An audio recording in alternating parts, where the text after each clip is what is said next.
Welcome to this episode of the Good Leadership Podcast, where we explore the stories, strategies, and insights of thought leaders who challenge us to think differently and lead better. Today, I'm once again joined by Dr. Paul Zak, who is a professor at Claremont Graduate University and is ranked in the top 0.3% of most cited scientists with over 180 published papers and more than 19,000 citations to his research. His 2 decades of research have taken him from the Pentagon to Fortune 50 boardrooms to the rainforests of Papua New Guinea. He has been called Dr. Love by Fast Company after his groundbreaking research on oxytocin as a neurochemical foundation for empathy, bonding, and cooperative behavior. But today, he's here to talk about something equally ancient and urgently modern: happiness. His new book, The Little Book of Happiness, draws a bold line from Aristotle's eudaimonia to modern neuroscience and wearable technology. This conversation today blends timeless wisdom, cutting edge science, and deeply human stories. So let's jump in. Welcome to the Good Leadership Podcast, where we explore the stories, strategies, and insights of thought leaders who inspire us to think differently and lead better. Through candid conversations and expert perspectives, we dive into the challenges, breakthroughs, and practical lessons that shape exceptional leadership. Welcome to the program, Dr. Zak. Thanks, Charles. Yeah, Paul's good. Paul, the first question I always have, and I know you've been on the program before, but to remind our listeners, give us more insight on your background and maybe even looking back on your career in neuroscience and behavioral research. What initially sparked your curiosity about the biological roots of happiness and human connection? Started doing this research about 25 years ago, and so much of the research and the news focuses on bad behavior. But we see a lot of good behavior in humans. And the question was why? What are the mechanisms that promote good behavior versus bad behavior? If we understand the mechanisms neurologically, then we can look at factors that influence or inhibit those mechanisms. And so maybe because I'm an optimist, like there's so much good behavior, it just doesn't get the press, nor was it getting the academic research. And around 2000 is when this field called positive psychology started kind of developing. And I think I was influenced by that as well. Good behavior is really interesting to understand, but it's like water for fish. It's so obvious that we just miss it. And so that really was the start of this research on human connection, why we trust strangers, and ultimately into happiness. And your laboratory is known for its pioneering research on oxytocin and the science of trust. Can you share maybe a pivotal moment or an experiment that shifted your understanding of how neurochemistry really shapes human relationships? Gosh, there's so many. There's not one pivotal moment. It's just the accumulation of studies. So we really focused on oxytocin, understanding all the pro-social behaviors and the subjective experience that oxytocin causes, but also looking at the negative side. What inhibits oxytocin? For example, high levels of testosterone. So we published many experiments using testosterone administration, looking at psychiatric patients, looking at criminal psychopaths. So really building this portfolio of findings where I gain this sense that I really have got this thing nailed. I really understand this. And then you write a book and do some media. And I think just having that conversation about most humans, most of the time, are good people doing good things. And we find about 5% of the people we measure are good people having bad days. They have inhibitory factors that manifest as bad behavior, but they're just good people who are super stressed or highly competitive or whatever's going on. And so I think having that different conversation is really important. So no real pivotal moments, just that accumulation of research. So all scientists by training and by expectations are skeptics. I'm a skeptic of everything. First of all, my own research. And so just gaining that confidence that every time we look at this, we're finding these consistent mechanisms. Papua New Guinea was life-changing. Let's go to the furthest place in the planet from the Western world and just see if the same mechanisms hold. And maybe that was pivotal because these people living in a rainforest who speak some crazy language I understand, yeah, the same mechanisms are in play. I love that. And I love how you focus on the positive and realize that people, for the most part, are good at heart and they're trying to do their best. So before we get into your book, talk to me a little bit more about how you personally define well-being or a good life, which I think will evolve that conversation as we talk about the book as well. Yeah, so I really think of this as thriving. Even well-being to me is too soft. It's like the absence of sickness. Let's thrive, let's engage, let's have a great life. And what we see is that people who are really thriving or living well have high energy, they have positive moods, and they're socially connected. They're doing things with other people. So you don't need all those factors all of the time, but that's generally what that looks like. So I think the book has happiness in the title, but it's really about thriving or eudaimonia, as you mentioned. How do I actually flourish over my entire lifespan, where most of the time I'm engaged in people? I'm happy about what I'm doing. I'm jumping out of bed, excited about what the day will bring. What was the reason why you wanted to write this book now? Was there some personal reason? Yeah, I mean, after 25 years of doing this, often I will do media like this, and we've known each other a while, Charles. I'm a very practical person. I'm trying to solve problems, and I realized that what was kind of missing was how to summarize everything I've learned, everything lots of other people have learned about what to do. So this book was consistent with research, recent research out of Oxford University, that showed about 50% of people's happiness is due to having a quote rich social network. So 50%, that's pretty good, right? What does rich mean? Does that mean the number of people that are, on my phone? Does it mean how many Facebook friends I have? Like it's just poorly defined. At the same time, a couple of years ago, as you know, we launched a free app that measures those things in life that neurologically give you the most value. Those are the things that allow you to thrive. They tell you these are almost always social engagements, but what you're doing that you just love doing that you don't necessarily know because these signals are in the unconscious old areas of the brain. And so by working on that app for the past couple of years and then getting a lot of data from it, oh, this is a good time to encapsulate how to use it, right? So we have measurement. We have a new app that measures that, that comes with a book. And we have lots of accumulated knowledge. Great. What the heck do I do with it? Exactly. And this book really encapsulates both. This book is both about ancient wisdom and modern neuroscience coming together in a way that we've never been able to do before based on the technology. In the introduction to the book, you list a couple of famous figures throughout history, Aristotle and Ben Franklin, and especially Ben Franklin, how he really tried to embody certain virtues throughout his life to be a better person overall. And he identified 12 virtues. You identified, I think there's up to 45 now that you list in the book. Talk to me about why the book is structured in the way it is and how that helps the reader really get to apply these. Love Ben Franklin, where he really lived this full life. Was a scientist, was a diplomat, was a politician. So as you said, Franklin had read the ancients like Aristotle, who developed a philosophical theory called virtue ethics.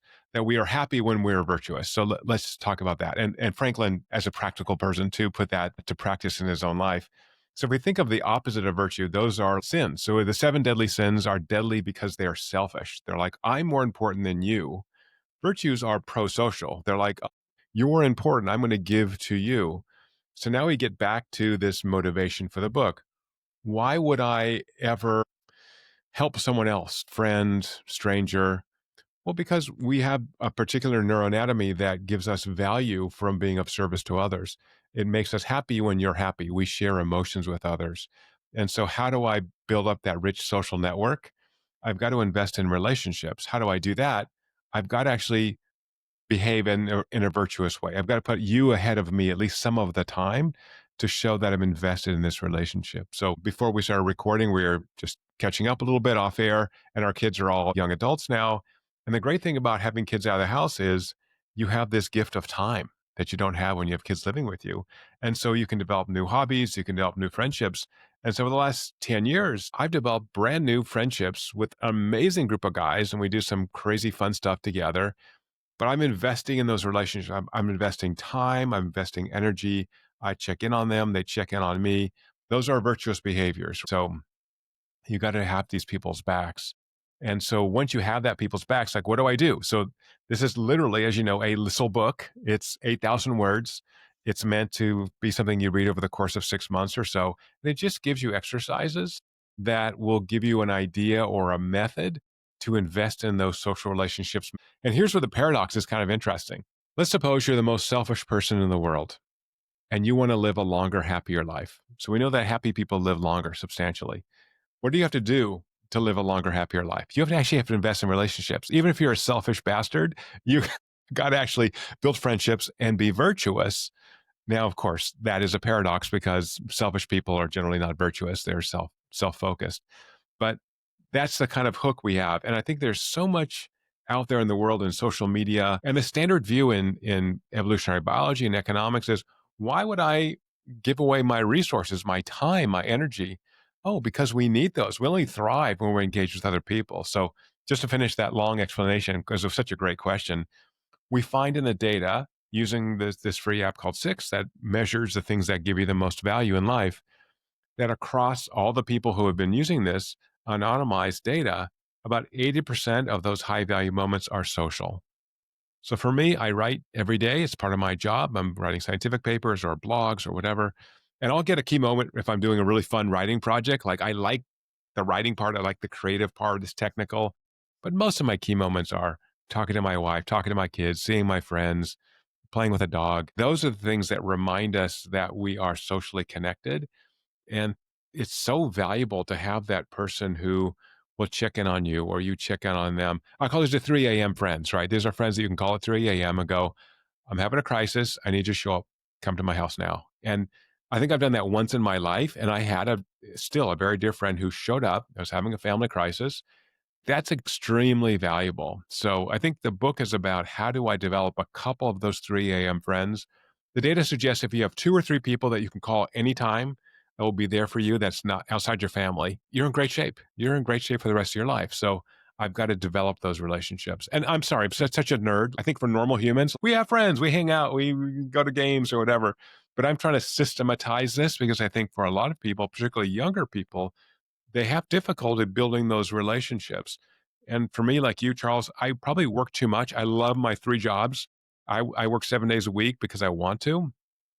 And I think I underinvested in relationships until recently, particularly because I was so busy with my kids. And so I think this is a book for people like us who maybe underinvested in those relationships and are like, okay, well, what should I be doing? That's such a critical distinction because you hear with people living longer, it's better diets, exercise more. You don't talk enough about the social connections. And there's no question we're social creatures. Social connections are essential for us to thrive. Your research, your data even supports this even more so and gives that a scientific basis for that is that having a close group of friends that you truly care about is more effective at extending health span than even quitting smoking, you state. There's a lot of evidence to support this that we need to expand and put more of our efforts into developing these social relationships. And I'm sure there's a lot of listeners listening with being in a leadership position. You focus on work, you work hard.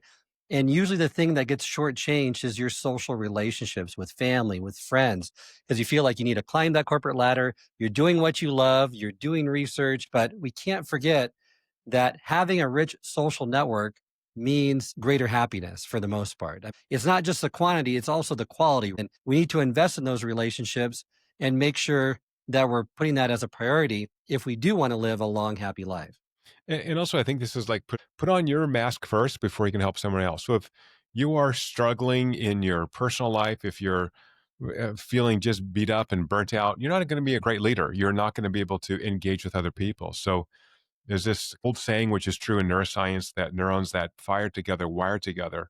So when we become better social creatures, we become better friends, better spouses, we're also better leaders. And I think that's really the key.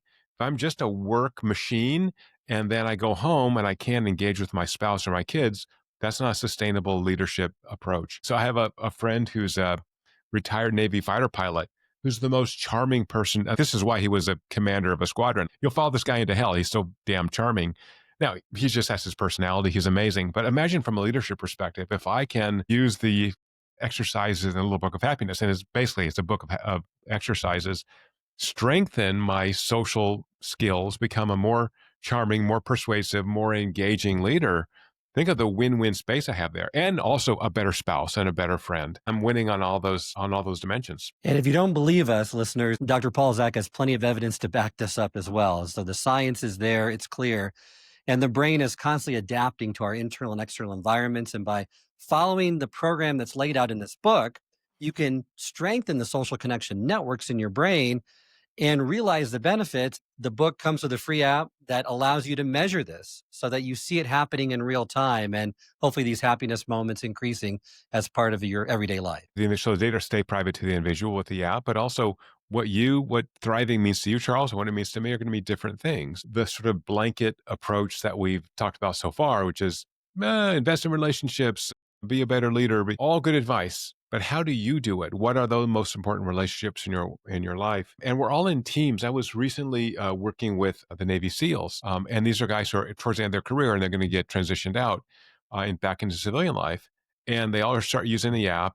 The most important thing is to share your data with your close friends. So I don't have to check in on Bob, wonder how Bob's doing. I can just see the app will actually share the number of key moments. So these key moments are the most valuable experiences you have per day in a well defined neurologic sense. So I see Bob's not getting very many key moments. I can send him a emoji. I can text him. God forbid, I could call him up and say, "Hey, Bob, you've had a bad 3 days. What's going on? Do you want to meet for a coffee?" So that's how I invest in those relationships. So I think of this app as your sweet little grandma that just reminds you, "Hey, Charles, reach out to your friends, check on your brother," because we're busy and we forget. So if I see someone else's data in there, oh yeah, Bob's not doing that well. He's only had one key moment in the last 3 days. He probably needs to reach out. And again, for the SEALs and for a lot of us guys in particular, I don't want to ask my friends how they're feeling. Really, I'm interested, but it feels uncomfortable for whatever reason. But if I just see on their app, my friend Bob is not doing so well, then I'm motivated to go, hey, actually, I know that you're not doing so well, or you're under stress, and I want to now invest in that relationship by saying, what do you need? What can I do to help you? Because you're a dear friend. Let's get into the book because each chapter of the book defines one virtue, describes what it means or what it does in the brain, and provides practices based on scientific research. There's also a blank page, which I love, next to each virtue. So you can take notes and build a library of insights of what you've learned from that practice. And you mentioned that all virtues are equally important. So they're presented in alphabetical order, but that's just for convenience sake. You can read the book and practice the virtues in any order you want. But Franklin said, try to do it one at a time. What is the benefit of focusing on one at a time? Because some overachievers, type A personalities might say, well, I'm going to tackle 10, right, Paul? I'm good with and this, and I'm going to try to put them all into practice at once. Are you talking about yourself, Charles? You're a little competitive. Yeah, I think a lot of these virtues are difficult. I want to give you something that's hard but achievable. So if you're doing 10 at once, you're just going to get burnt out. So some of these are like, don't eat meat for a week. So we know Americans eat too much meat, particularly beef. And so what's it feel like to be vegetarian for a week? You can get plenty of protein from vegetables. That's fine. Just do that because it's giving you that confidence that now I can do other things. And so now when I go to dinner with my vegetarian friend, I can go to a vegetarian restaurant because I've eaten vegetarian. So it's these little steps that stretch you. So one of the interesting things we see in the neuroscience of thriving is that to thrive, you actually have to grow. I need to extend that wiring in my brain, extend my behavioral repertoire. And to do that, I need to be pushed a little bit. So a lot of these um, exercises in the book to become a more virtuous human being are a little bit difficult. And so, yeah, don't overwhelm people. And you certainly can bounce around. So some of these are like exercising. Whatever you do for exercise, increase it by 50% for 2 days and see how it feels. Oh, wow. Okay. So if I walk a mile a day, I'm going to try to walk for a mile and a half for a couple days. That's for most people, that's doable, given that you're healthy enough. And so just it's those little things that give me that confidence that, oh, I can do this thing. I want to have that oxygen mask on my face so that I have the ability to be of service to others, to be a great leader, to be a great parent.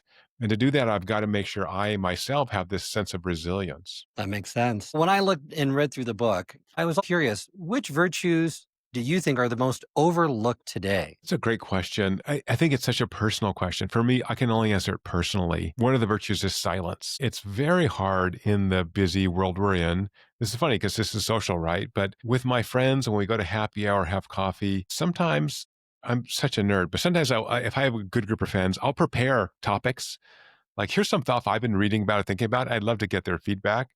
But then the goal is for me internally, shut the hell up and just listen. Don't prepare the reply. Don't stop, right? Listen to that. So what I do in my calendar, I just put out thinking blocks. Just by the way, I do it for working out, I do it for lunch. Thinking about putting a block in your calendar twice a week for 2 hours for silence. So we know that so many good ideas come to us when we are not getting a lot of sensory information, like in the shower.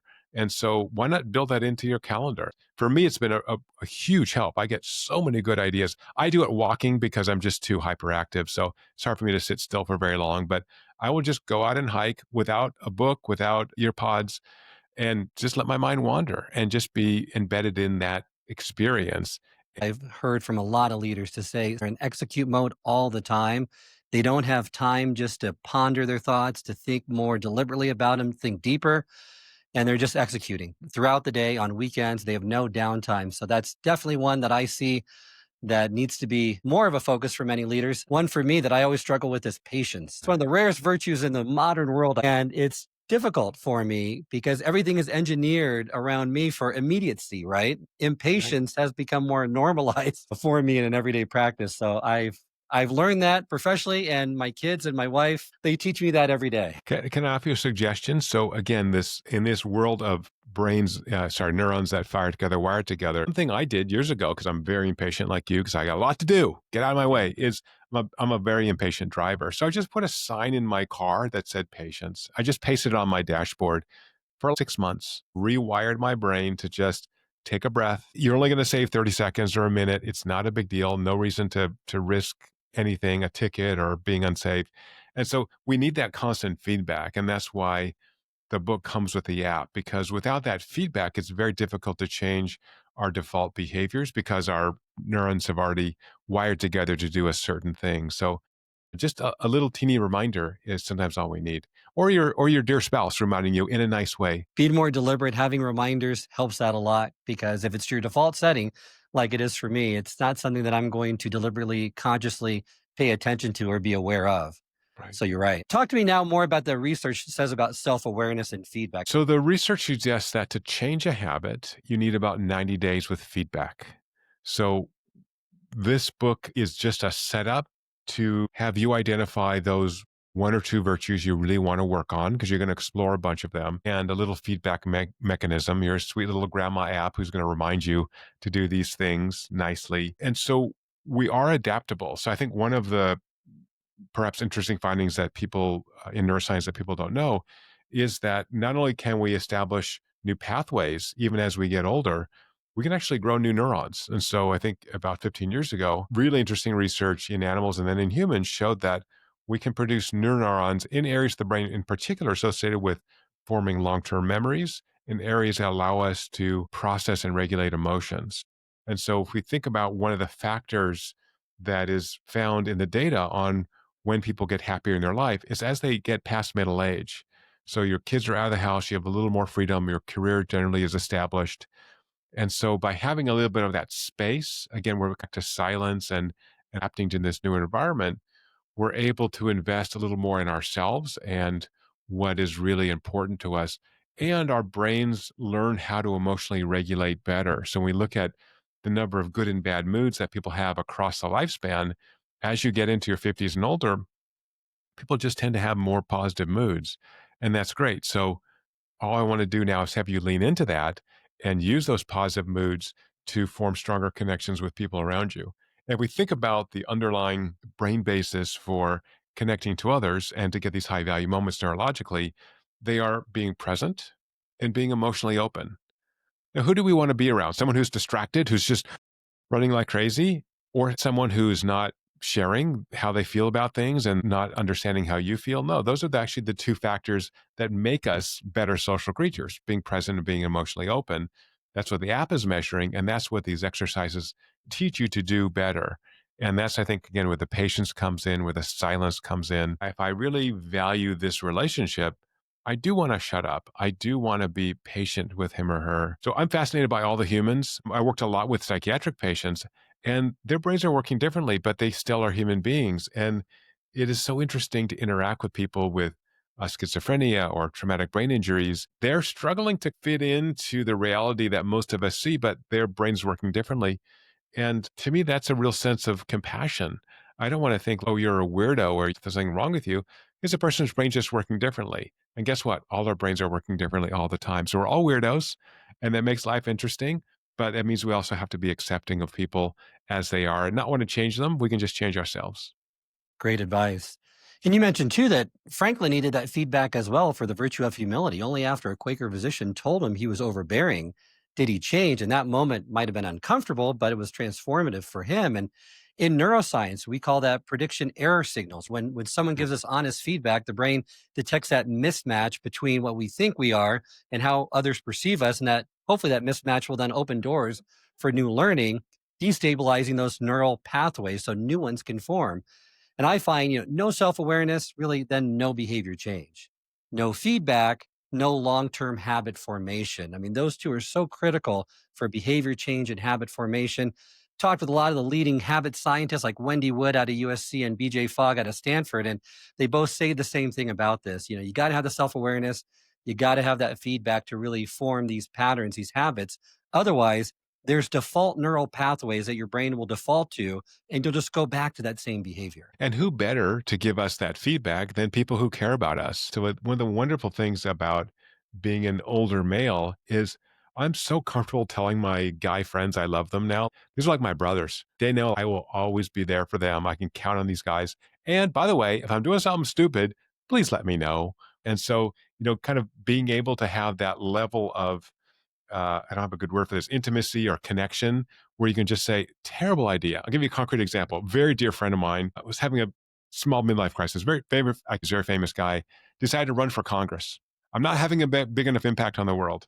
And he talked to all his friends, and I was apparently the one friend who said, terrible idea, because you already have a public persona and you get caught in an open mic saying something out of context, and you could lose everything that you spent your whole career building up. Why would you do that? Did running for Congress, didn't make it through the primaries, but he had an interesting experience in his life.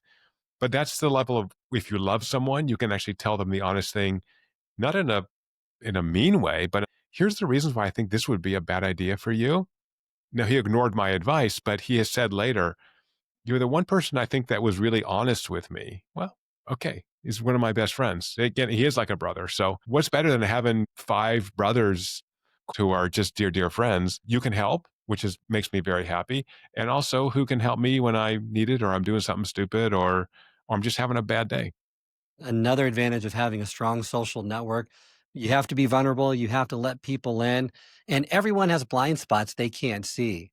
So you are never going to find them out on your own. You need people, like you said, people that care about you, that have your best interests at heart, to show you those in a supportive manner, so that that can help build you up, and you can do the same for them. And that comes right back to leadership. If you're a leader and you're not secure enough to have people critique you, you're going to really start missing things. In my organizations, at least, I want to get every brain working on some problem that I'm trying to solve, get as much information. Even if I have to make the ultimate decision, there are all these smart people who are interested in the same thing I'm interested in because we're in the same organization. So I want them to be critiqued. Now, again, that's part of the scientific method. As I said earlier, I'm skeptical of everything. And I want my graduate students, I want my undergraduates to be skeptical of anything I say and to empower them to provide feedback. Like, hey, why don't we do it this way? By the way, sometimes the youngest people have the most profound questions because they're not trained, they don't have the language, and they'll ask these really fundamental questions like, why the heck are we doing this thing at all? Well, okay, I don't know. That's a good question. We can stop. And so thinking about pivots in your life, it's great to have a little bit of a nudge sometimes to kind of make that pivot. And I find that too with leaders that portray themselves as being perfect, having no weaknesses.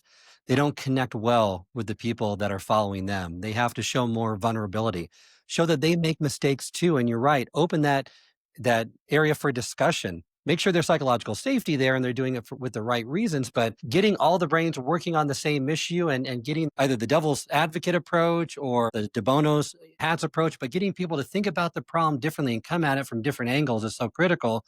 But really, the leader has to invite that discussion and invite that from them to make sure that it's a safe environment in which they feel valued and their voice is heard. And that's where that building that relationship at work is important. So again, as social creatures, we're going to build relationships at work.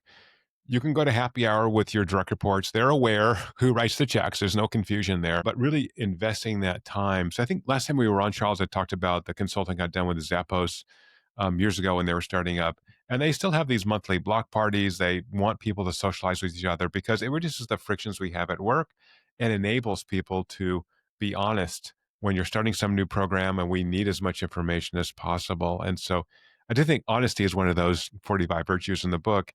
And it's difficult sometimes. It's difficult when you may have a hierarchy. But what's more important than honesty? So again, for me, it's a core value for myself. And to be able to tell my friend who's so excited about running for Congress, I think he shouldn't do it. I'm just being honest with you.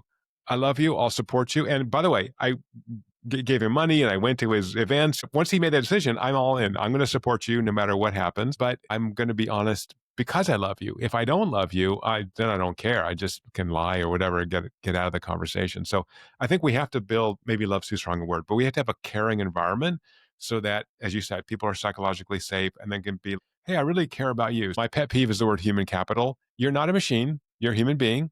And you're going to have good days and bad days. You're going to have emotions. You're going to have great cognition. That's okay. All that's interesting. And emotions are how we show things are important. So if you freak out on this new policy I'm thinking about doing, that's data for me as a leader. So maybe you should have been able to regulate yourself a little better. Maybe you hadn't slept because your kid had the flu last night. I don't know.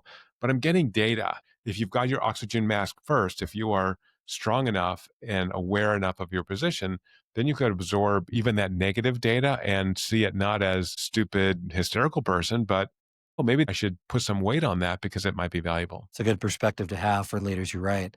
I'm curious, do you have a favorite virtue personally or one that you struggle with more than others? Struggle with, I mean, patience is certainly one of them. I think, as I said earlier, silence is really my favorite. I've tried almost all the exercises in the book, and I find a lot of them really, really hard. I probably lack some empathy, and so it's very difficult for me to spend a huge amount of time just listening and not talking when someone has a problem.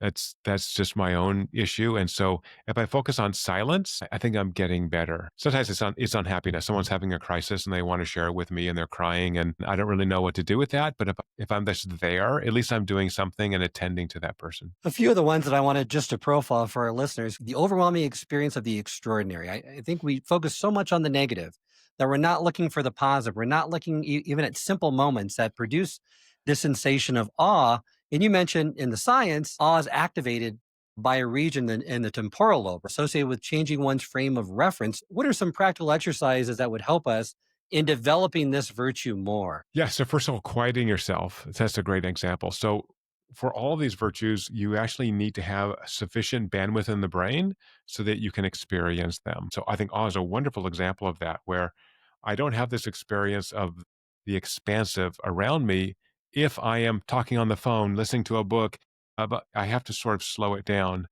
Having said that, I live in a hilly area here in San Diego. If I walk up on the hill tomorrow morning and watch the sunrise, I may have an experience of awe, but Charles, if you and I did that together, so much more fun. So something like awe, because we're, oh, look at this beautiful sunrise. Oh, look at the colors. And right. So we think about almost all these virtues, they are accentuated when you do it with another person. And so I think that's one way also to think about this, that if I want to be present for a human, be a better social creature, I also need to be present for the surroundings around me. And it is difficult. So, yeah, I think reducing the noise, maybe all this comes down to just having time for yourself and your couple of friends, and then you can have more of these experiences. The other one that you mentioned in the book, and I think you state also in the book, is gratitude. It's not only the greatest of virtues, but also the parent of all the others, according to Cicero.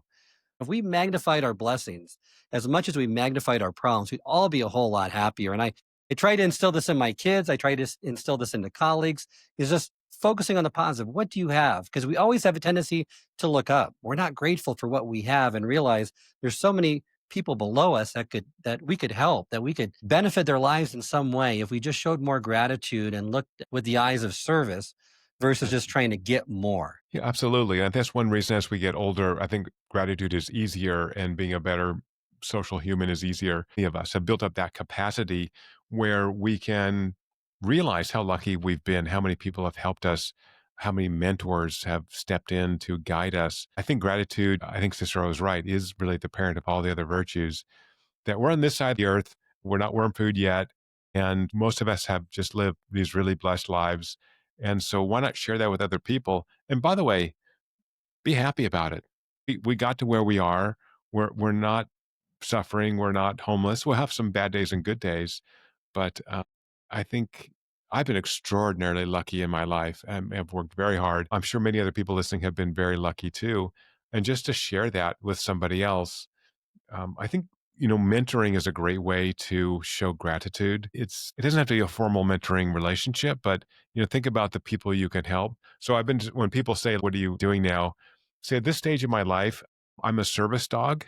I want people to whistle and I'll just come help. If I'm able to help, I'll be able to help because so many people helped me on my way to where I got to. Not that I'm done doing things. I want to keep doing things, but I want to be careful that I'm also giving back to other people. In the tech world, there's this very strong ethos of helping other entrepreneurs. I think partially because to be a startup founder in particular, you have so many emotional highs and lows, and you just need people who've been through this crazy world to support you. But also, I can't tell you how many people in the last 8 years of my company have said, "I think there's a guy I know at Google you should talk to. I think they could really use your technology," or a lady I know at Meta who you should talk to. And so I'm like, I'd love for Meta to use our technology. So I think that kind of approach is that gratitude approach. I can be helpful to another person. Now, you may say, well, now it's going to roll back to you. Hey, that's fine. Doesn't mean you can't help other people out and still get a longer term benefit from it. Or even friendships. Think like in your world, Charles, how many people have you interviewed? How many people do you work with that were customers that became friends? I have so many people that are just friends, and whether they use my company's products or not, I don't care because I just like them. They're interesting. They're fun to be around. And that's very normal for humans. But I think part of that is that gratitude. I'm so grateful that you, like the early adopters for my software, like these early adopters took a real risk. It's an kind of untried technology, believed in me. How can you not be grateful to people like that? I wish more leaders would take that approach that by showing generosity, by showing gratitude to others, it's not minimizing or limiting your success. It's the pie is getting bigger. Instead of that, it's, well, I'm not going to share. I'm not going to tell you about this great benefit or connect you with this person because you're going to be more successful than me. And then I'm going to have less success as a result. Life doesn't work that way. And it's self limiting. And it's really not a great way to live because why don't you celebrate the success of others? Because if you just are celebrating your own success, that's not going to be as rewarding of a life as if you could be celebrating everyone else's success that you've helped in small part to create without expecting anything else in return. Do it out of service. Know that it's the right thing to do. And that's really what I find and have found throughout my life is I want to do that more because that makes me feel the best. You have these, people who 5 years down the road reach out and go, "Oh, there's someone I want to meet," or "We're going on a trip and we want to invite you." All that kind of fun stuff. So there it's okay to have a selfish component too, which is I want to be of service because I want to be socially connected. I probably burn a couple hours a week talking to entrepreneurs who someone connects me to, and honestly, I sometimes dread, this person's a startup person. I'm 8 years in, but I think, oh, what? But people talk to me when I was just starting out. What? Don't be a jerk. And oftentimes those conversations are a one-off and they don't go anywhere. But then at least as you said, I have that. Oh yeah, I was kind of paying forward the thing that someone gave me, that nice benefit. And we all talk to each other. So when you screw someone over, people find out pretty quickly. And when you're a helpful human, I think people also find out. Like that's the person I want to be around. That's the company I want to do work with. I think it's also important internally that we create this. If we have a culture of gratitude at an organization, then we're all grateful for each other. Number one, we're grateful that we have this job. Hopefully, our organization has a mission that we understand. Ultimately, as Peter Drucker said, every organization's job is to improve people's lives in some way. So we all have a mission. We all have a service mission. So we should have some gratitude that we get paid to do this thing that presumably we enjoy doing. Well said. What do you hope are the ripple effects that readers have after finishing your book? What would be your big, hairy, audacious goal for them? I have very modest goals in life, as you know, Charles. I'm trying to get a billion people on the planet to use our free app to live a longer, happier, healthier life. But in particular, to have a language to talk about emotional health in a non-clinical way. Just what do I do to build up my emotional fitness so that I can be a better human being? I can be a healthier human being. I can be a better leader. I can be a better parent. And we haven't really had a way to talk about that in a way that doesn't talk about having a mental health crisis. This is really about building up your capacity to be a fully rounded, thriving human being, which means that people around you are also brought up. If you're diminished, if you're burnt out, if you're not able to perform well at work, you're not going to be that great to be around at home either. I agree. Well, let's talk about the six app, how that fits into this bigger picture as well. I love it. Seeks to quantify happiness through peak high value moments. So Talk to us about the relationship between quantity and quality of these moments. Right. So where the rubber hits the road with the having a rich social network is how do we define rich? And the short backstory on that is because the brain is so energy hungry, it wants to essentially idle most of the time. It wants to return to this kind of default state. So what we found is in many years of research is we identified how the brain values social emotional experience. And then we did research in the last 4 years showing how much social emotional value your brain needs to thrive, to have positive mood, to have high energy, to be engaged in life. And the short answer was six well defined moments where my brain is investing a lot of metabolic resources, that this is a really valuable moment. Now, why it's six and not two and not 19, I have no idea. It just empirically turned out to be six. And that is, I think, the 21st century analog of the 10,000 steps goal. I want to get these six high value moments. They're going to be unique to me. The app is unique to the individual. No one sees that data. And I can start seeing which of these moments are most valuable to me. So again, it's not going to be quantity, it's going to be quality. The brain is investing resources in the expectation of the quality of the experience. Right. And so again, I might have six high value moments with one person. That's wonderful. When I was with the SEALs last week, we had dinner and I gave a talk and I got four high value moments. I had dinner with 30 Navy SEALs. Come on. What's more awesome than that? So in the course of 3 hours, I got four high value moments because it was just a fun life experience. They asked me to come out and give a talk and have dinner. I'm like, I'm going to say yes to that. So I think that's where the thriving comes in. What things do I say yes to? And also, I think importantly, what things do I say no to? So I think one of the things that we find in people who are really thriving is also the ability to say no, but say no nicely. I can't do everything. And so I do have to say no to a lot of things. And I have built up a number of systems that allow me to say no in a nice way. For example, hand off someone to somebody else or have an agent who can talk for me. But yeah, six is nice. It's an integer. It's only got one digit, right? It's a simple goal. And again, it gives us that language I talked about before to talk about those high value moments. And also the sharing is so important. Charles, I'm an introvert. I think you are too. My wife always wants to hear about my day. I don't want to talk about my day. I'm done.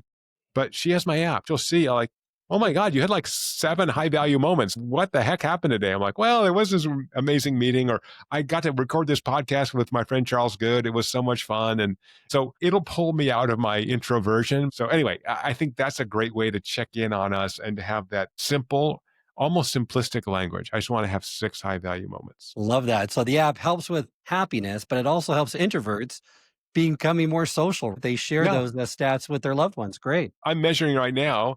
And right before you, I was on with one of my former graduate students who works for my company, Laura, who I just love to death. She's been with me 15 years, from my lab to my company, the most amazing, charming human you ever met. And I got a high value moment on my Zoom with her. So, do I love the Laura? Of course, I love Laura. She's amazing.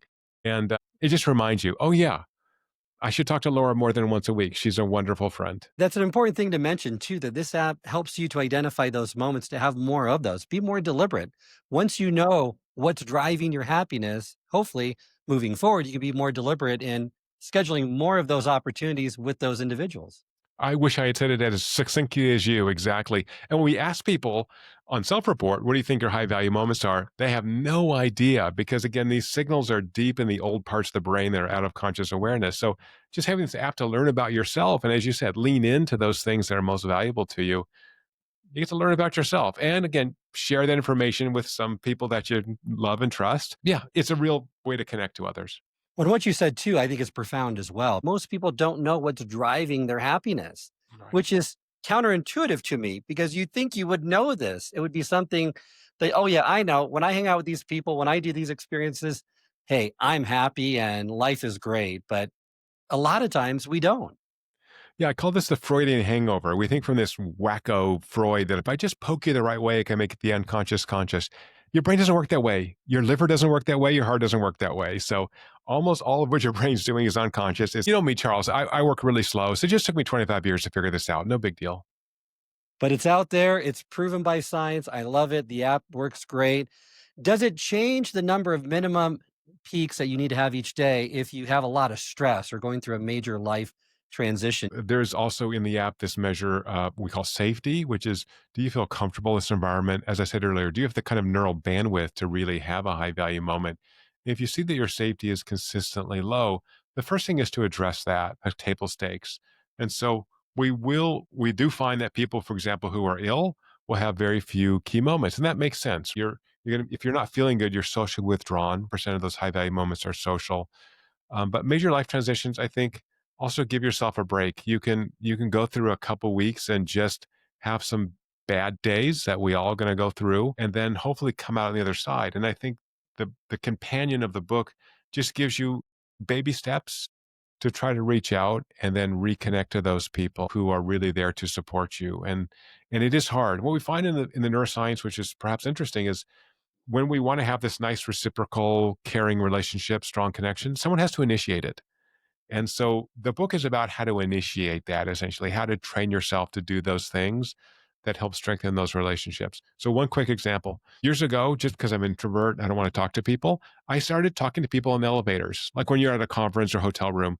And about half the people kind of freak out, which somehow makes me happy. And the other half, you have this nice 20-second conversation. Where are you coming in from? Oh, Florida. I was there last week. Oh, Jacksonville. Oh, that's a weird town. And you just have this really fun little conversation. So I decided I'm going to be the initiator. I'm not going to pretend like there's not another person in the box with me. I'll say hello and have a little conversation. So I'm constantly applying these lessons to my own life because I want to be able to be that person who is open, who's approachable, who's emotionally ready to engage with people in a vulnerable and real way.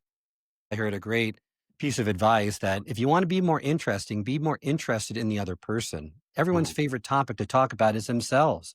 So ask them more questions, be more curious and stay curious longer is such great advice for us introverts so that you don't have to worry about providing a list of questions like what you mentioned earlier in the podcast and you come ready with that. It's just being more curious. And I find that time and time again to work incredibly well. What excites you most about the impact of neuroscience and behavioral science on happiness and meaning? Is there I think it's really having a way to measure what we value the most, what really brings us joy and happiness, and understanding that that is often a shared experience. So, having that language and that measurement tool, that's all I want to do for the next 10 years of my life. I'm just on the road. We're on 6 continents now. Somehow I have to get it to Antarctica. So, I have to get someone to invite me down there.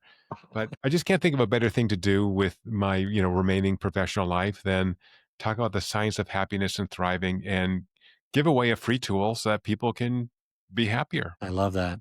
Well, from our conversation today, Paul, is there one thing that you would love our leaders listening to do as a first step? Tell someone not in your family how much they mean to you.